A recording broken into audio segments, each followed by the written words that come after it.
We're just about finished with our tour of the Windows NT operating system. I want to finish off by talking about several other key services which will be of interest to people designing applications. The first of these is the Windows Open Services architecture, which is very similar, I think, in many ways to our NAS system, where what Microsoft is trying to do with WOSA is to make it easier for people to connect Windows with the rest of the computing environment. It's going to be a set of services which allow people to create in a much simpler fashion than before client-server-based applications to, of course, help Microsoft move closer to that goal of having Windows on every desktop. The idea is the user should be able to do that client-server computing without even knowing or caring whether they're working with data or information on the local system or a remote system. For the application programmer, it should be much simpler to program as well, so that, for example, people should be able to design message-based applications without really caring about what type of messaging system they're using, or to create other types of applications, such as database applications, without caring what database they're working with. So what you're going to have is two sets of services, really, that will be part of WOSA. And there will be different families of services for things like database access and messaging services. First of all, there will be a set of services or APIs being defined by Microsoft for people who want to create clients.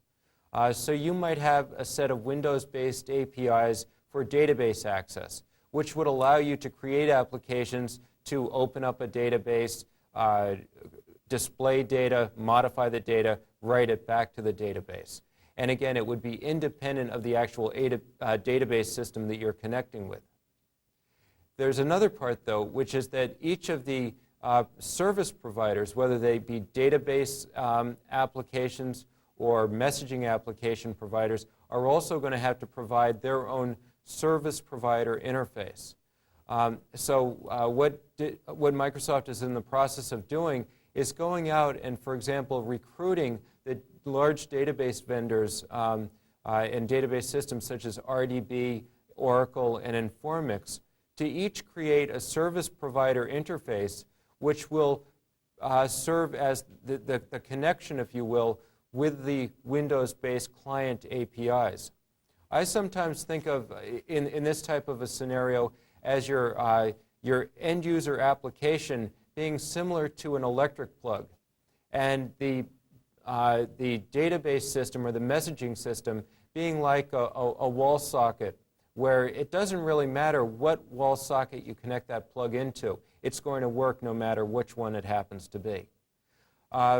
Again, making it as easy on the user and on the application programmer as possible. One of the interesting things, I think, is that digital is helping Microsoft define these open system APIs, and in fact, we're making sure that as much of it is compatible with NAS as possible.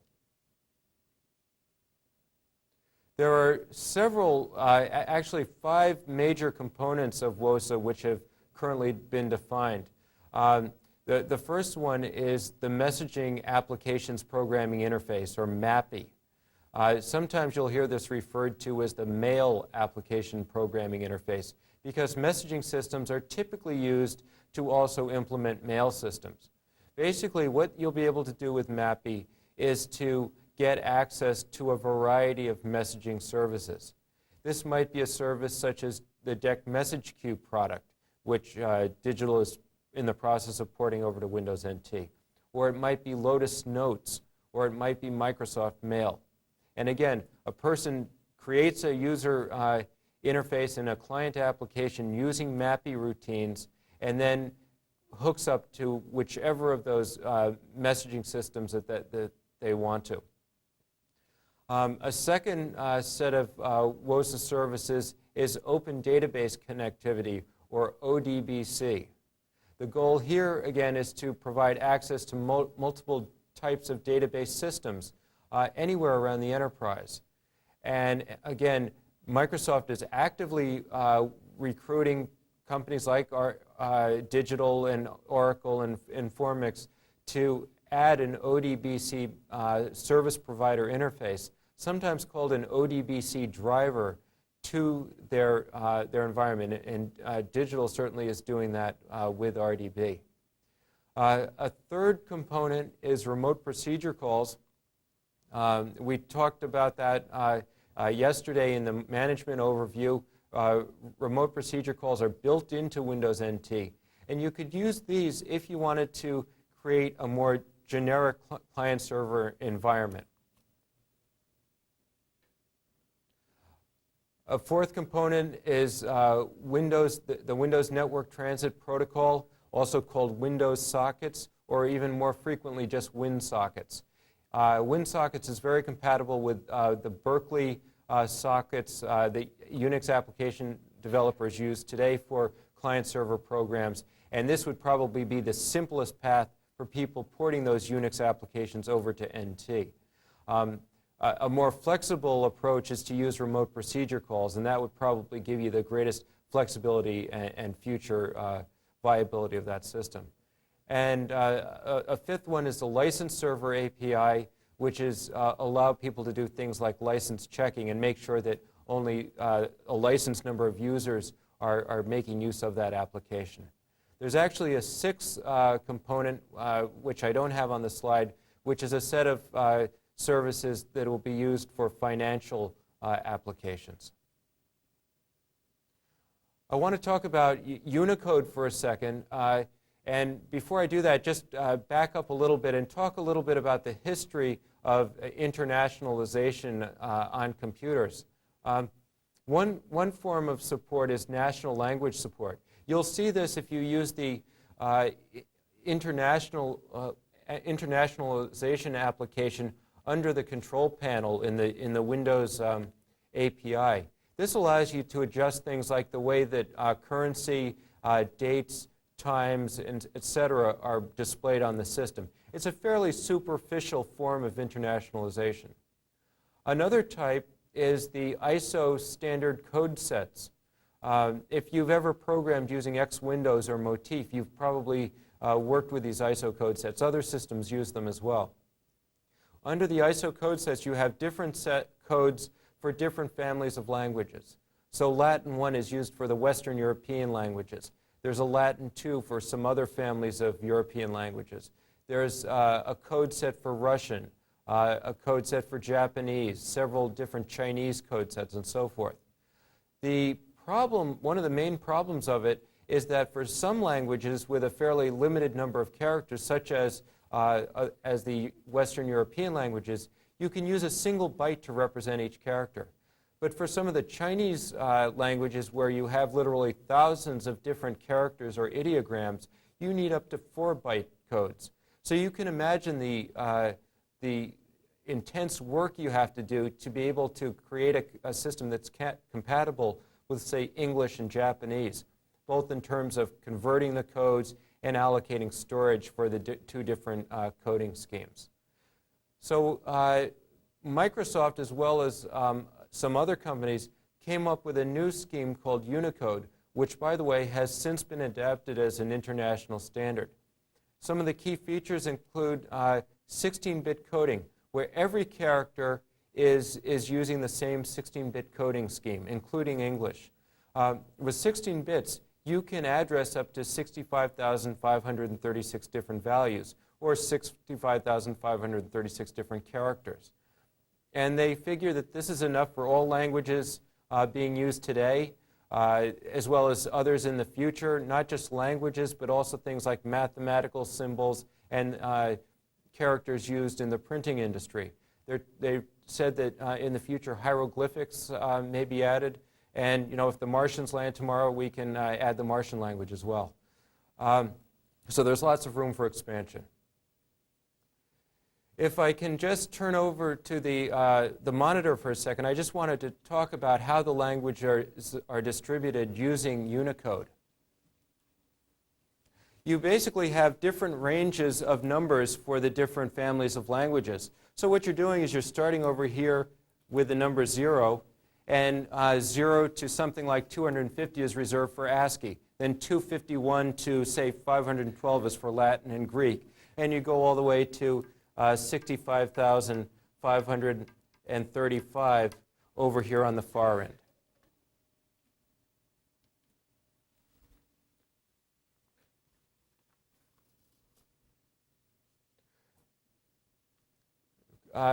To again summarize a little bit on Unicode, each character, each code within Unicode represents one unique character.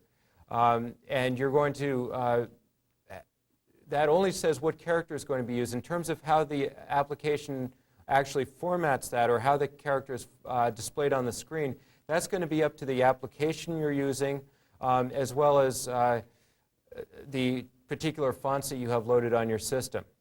Now, with the Win32 API, you can use either ANSI or Unicode string APIs. So for immediate porting, you might want to use the ANSI APIs, and then in the future, to make it more internationalizable, use Unicode APIs. However, some things to keep in mind is that Windows NT actually uses those 16-bit Unicode encoding throughout the operating system to keep track of things like resource names. And even if you're using the ANSI APIs, Windows 32 stores things as Unicode and will do the automatic conversion for you. So there's still a lot of compatibility with old systems. Finally, I just want to quickly review and then demonstrate some of the application development tools and components that are part of the Software Developers Kit. Remember that installing the SDK is a separate installation procedure from actually installing Windows NT. There are some major families of APIs included in the Win32 system. There are altogether about 400 of these APIs divided into the families that you see listed in your listed on the slide there. And besides the APIs themselves, you have the Software Development Kit, which includes a variety of editors, compilers, debuggers, and Windows-specific tools. We're going to go to our last demonstration, which will show Windows NT from an application programmer's perspective, just highlighting some of the tools and some of the utilities. So we'll look at some of the editors, the debuggers, and in addition, we'll look at some of the monitors and online help that's available. So we'll turn now to the demo of Windows NT from an application programmer's point of view. Software development utilities are accessed from a program group called the Win32 Software Development icon. This icon gets installed as part of a separate Software Development Kit installation, which you do after installing the Windows NT operating system. Let's take a look at what icons are included within this program group. The Software Development Kit mirrors in many ways the software development environment which Microsoft provides today for Windows 3.1. In this program group are various editors, debugging utilities, as well as a whole lot of online help. Starting from up at the top, we have a README file which simply gives us the latest information on the software development tools. This will be rewritten with each new release of Windows NT. In addition, there's several editors. Editor is a very primitive text editor. I wouldn't really advise it for doing real software development because it's difficult to use. There are alternatives. One is to use the Notepad application, such as we saw illustrated with the README file. There's also the ability to edit text using the Windows Debugger, or you may want to use some sort of third-party utility, of which there are several now available under Windows NT. The Dialog Editor allows you to create a user interface. The Dialog Editor generates a resource file which describes the entities within your application, the user interface entities within your application. These then get compiled in with your source code program when you're creating a Windows NT-based application. Just to give you a quick look at how this utility is used, I could start by creating a new user interface, and it's automatically going to generate a menu bar with a title up at the top and a dialog box area in here. I can then move over to the right and select some type of a user interface object, such as a radio button. Select that, then go over to the dialog box, release it, and we have it laid in there. I could then go in and modify, for example, the text of this to specify a different value. I could do the same thing with other objects as well, such as a menu, or perhaps a scroll bar. Now, of course, there's a lot more to writing an application than just creating the user interface, but this will at least get you past a lot of the tedious work of user interface creation. I'm not going to save this right now. Okay, that was a quick look at the Dialog Editor. Now we'll take a look at another utility called the Image Editor. The Image Editor can be used for creating a number of objects within your user interface. Let me select New File here, and we can see that the resources which can be created include a bitmap, which is any pattern of bits, perhaps for use as a background. You can create icons or cursors. For the purposes of this demonstration, let's create a small, simple icon. I can specify what type of color scheme I want to use. I'll select VGA. Up here we have the window with which we paint the icon. Over on the far right, we can see what it looks like in real size. Let me just modify the color for a second, and we'll quickly draw a sample icon here.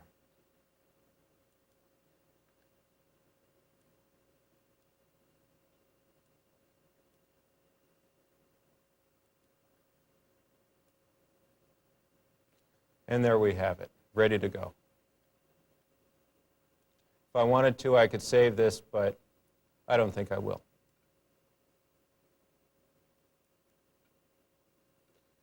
Okay, that's the image editor. Now we'll take a look at some of the other utilities. Spy is a utility which allows you to examine the various window messages which are being created by applications. Messages are basically information about different types of user events or system events, such as moving the cursor, pressing a cursor button, pressing the keyboard, or perhaps you want your application to find out when one window overlaps another window.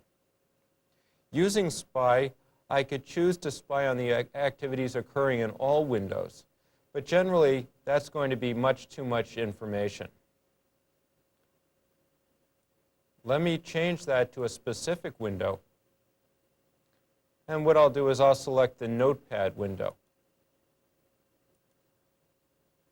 And we can see right now we're not getting any events in there, but if we move over to here, we get a variety of cursor events. Or if we bring it to the top, we're getting additional events such as repainting.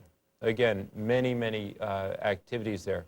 But typically, it's these type of messages which cause programs to have problems, especially Windows-based programs. So this is a very, very useful application.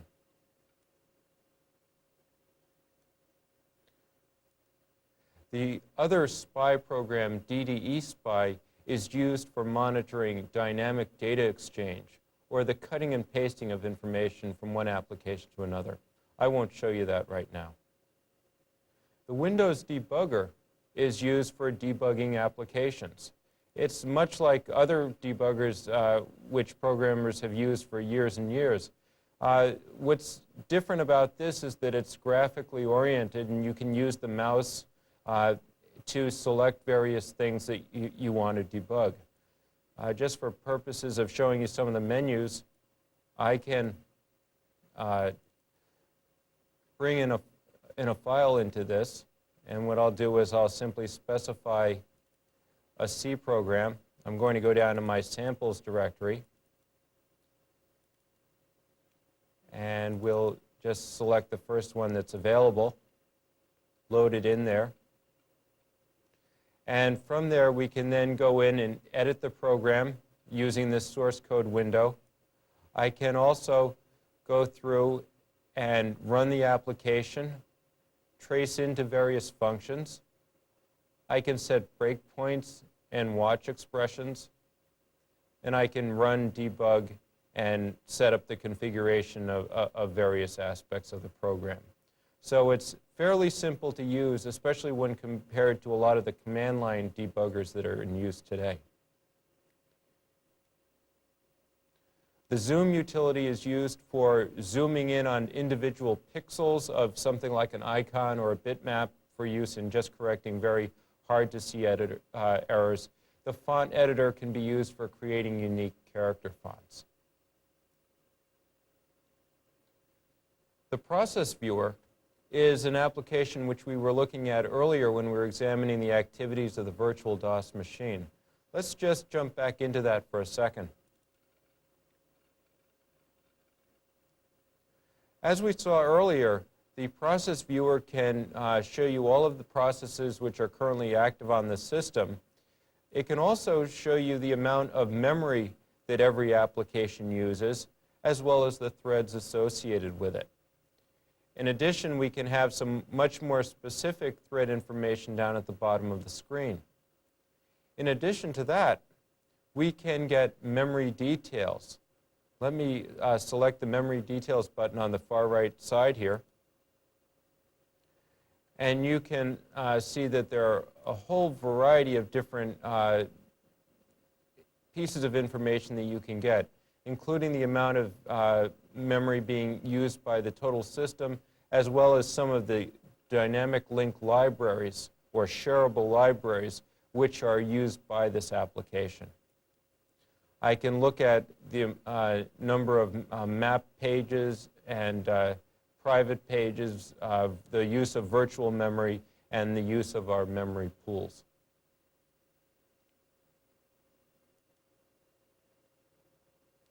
In addition, when I'm debugging applications, I may have problems, for example, with applications which get hung or frozen. I can use this utility to kill a particular application which I may have started up. For example, let's say that my notepad.exe program, which is here in the background of the screen, you can see it down at the bottom of the display here. Let's say that that was frozen because I'd made a mistake in doing the programming. I could select that application and then select Kill Process. I'll get a warning that I'm going to terminate that application, and then it disappears. So again, you can eliminate offending applications using this program as well.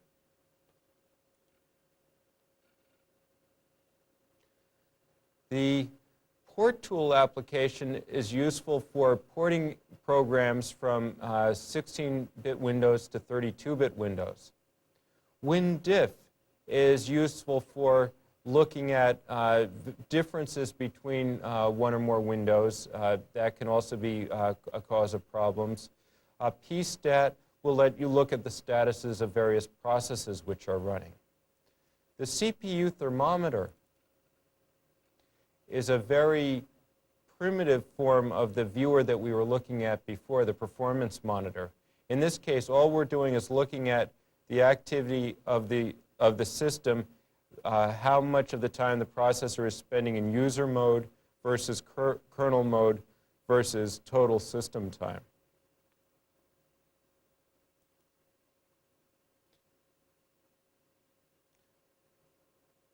You may not be able to see it, but even when it's iconified, the little bars denoting each of those resources goes up and down.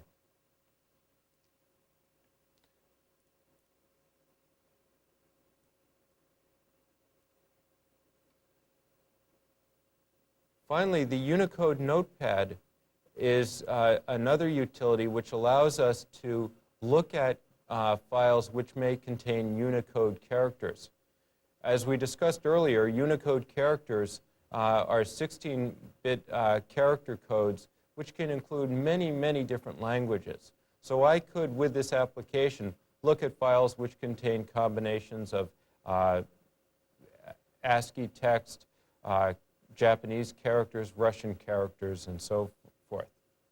And then to the right of that, we have a series of online help utilities. For example, the Win32 API contains more than 300 different programming calls. Rather than having to have a huge book on your desk, you can simply use this to get online help very easily. And we can see here we have a list of the various MS Windows functions divided into various families. I can scroll through this and see everything that's available.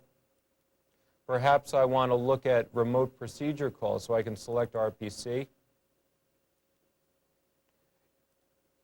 get a list of all the different RPC functions. If I want one on a particular RPC function, all I have to do is select it, click on it, and we have how that API is used, what values you have to pass on it, and what values it returns. There's also online reference for all the C runtime libraries. There's additional a Win32 SDK knowledge base, which includes things like extra documentation on many of the APIs. There's help on the various compiler tools. And what I really like is the samples help.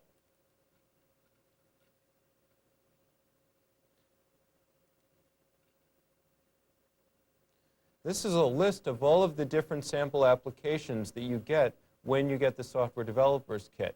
And if you've done programming before, you know that there's nothing better than having some good examples to get started with, rather than having to write everything from scratch. And as you can see by examining the icons here, there are many, many aspects of Windows NT which are explored in these examples. For example, if you wanted to know how to create a clock application or how to do console input and output, there's demonstrations of that. Here's the Gdi demo that we were looking at during the management overview. Here's generic.exe, which is similar to the generic program that you get in the Windows 3.0 and 3.1 environment. If you're into things like fractals, there's a julia.exe, which shows you how to write an application that displays Mandelbrot equations and output. Various types of multimedia utilities, MCI test and MIDI monitor. Here's multithread.exe, and so on. So with these, you can get started very quickly in creating useful Windows NT applications. If I click on one, I can also see that I get a brief demonstration of what it is, and then a summary which oftentimes will include not just what the application does, but also which APIs are demonstrated in it.